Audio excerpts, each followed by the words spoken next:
Je suis absolument terrifiée à l'idée que ce livre va être lu en particulier par certains membres de ma famille. Ce texte, il a vraiment un statut très particulier. Je n'ai pas de texte autobiographique précédent, même des textes d'opportunité, des commandes, il n'y en a pas. Et même dans les relations que j'ai avec des amis, des connaissances, je n'ai jamais raconté ce que je raconte dans ce livre-là. Il se trouve que certains contenus inconscients m'ont été révélés assez tard dans ma vie, dans une deuxième phase, après 40 ans.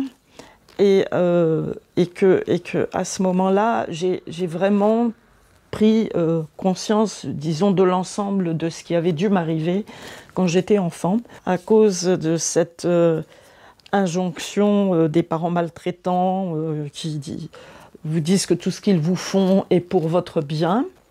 Vous le croyez. Et il est très très difficile de se rendre compte que non, en réalité, ce n'était pas pour notre bien. Donc il n'y a pas dans mon cas d'amnésie traumatique, c'est plutôt une question de temps, de métabolisation pour trouver l'interprétation complète. Et ça, c'est arrivé assez tard dans ma vie, donc on va dire après 40 ans et avant 50 certainement. Donc je ne pouvais pas écrire ce livre avant et je ne pouvais même pas en ressentir la possibilité ou la nécessité. Et donc l'écrivain a parfois ce rôle donc de se retirer du jeu et de jeter un regard totalement différent sur le fonctionnement d'une famille sur plusieurs générations et même dans plusieurs branches. Et peut-être aussi, par l'exploration de l'écriture, de découvrir ce qui n'a pas été transmis. Donc il y a de nombreux non-dits, de nombreux tabous, de nombreux mensonges, beaucoup de lacunes dans ma famille des deux côtés, maternelle et paternelle. Et l'écriture, en fait, et la psychologie m'ont permis de mettre ça à jour, mais ça a pris énormément de temps. Ce qui est bien regrettable pour ma vie d'individu personnel, mais bon, je suppose que maintenant, en tout cas pour ma vie d'écrivain, je suis assez mûre et forte pour l'assumer, mais comme vous dites, c'est quand même quelque chose d'extrêmement douloureux, difficile, et le simple fait de relire les épreuves me mettait dans un état épouvantable.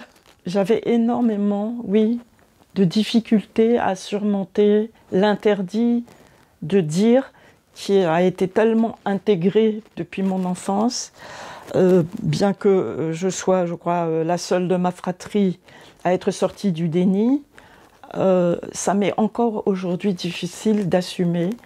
C'est une chose terrible et pas tout à fait expliquée encore par les psys, que l'enfant qui est carencé, maltraité, rejeté, nié, pas reconnu, se sent coupable de ça. Et il intègre donc l'injonction du silence, de se taire, et il m'en reste des vestiges. Et ce livre, en ce sens, est un enjeu tout à fait exceptionnel dans mon parcours d'écrivain. Les auteurs, les grands auteurs qui ont vécu des choses un tant soit peu similaires, m'ont beaucoup aidée, c'est-à-dire j'ai compris que j'étais loin d'être la seule.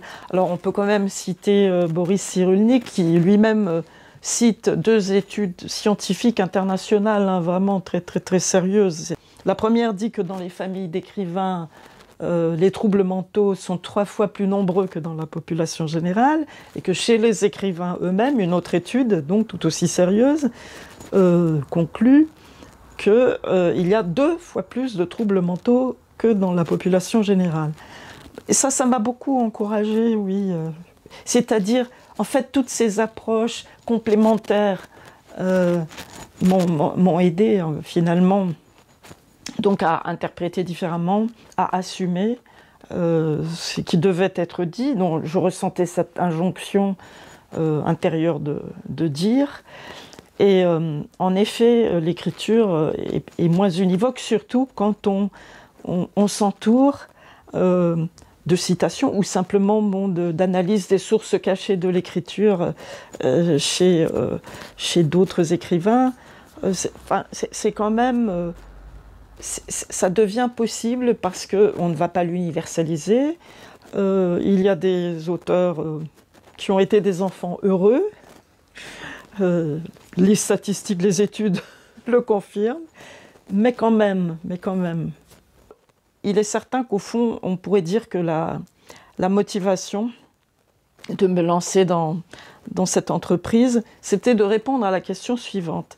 Comment se fait-il qu'une petite fille de 5 ans, moi-même, déclare qu'elle sera écrivain plus tard, alors qu'elle vient juste d'apprendre à lire et à écrire, donc je suis en cours préparatoire, hein, et ensuite ne change pas d'avis et s'obstine contre vents et marées, contre beaucoup d'indifférence et beaucoup d'obstacles, et une énorme hostilité maternelle en particulier qui ne s'est jamais démentie, sachant que cette petite fille est immergée dans un milieu où il n'y a que des scientifiques, que des chercheurs et que des médecins. C'est vrai que je crois que c'est une question qui méritait qu'on s'y penche. Voilà. Donc le livre y répond un petit peu. Il y avait une injonction, je ne sais pas, moi je vois ça comme une surdétermination qui n'est pas unique mais qui est quand même rare et qui est très précoce. Écrire, c'est aussi dire, naturellement, dire les choses et les dire de manière authentique, c'est-à-dire le plus sincèrement possible, dans la mesure où il s'agit quand même d'un récit de nature autobiographique, pas uniquement, c'est un essai mais quand même beaucoup. Et pour ça, il faut lutter contre l'autocensure, la censure extérieure, et dont, à mon avis, le plus grand fer de lance est ce qu'on appelle le déni. C'est-à-dire le déni, c'est un mécanisme de défense qui est très utile quand on est agressé et qu'on craint pour sa vie, mais dans lequel, si on se laisse enfermer,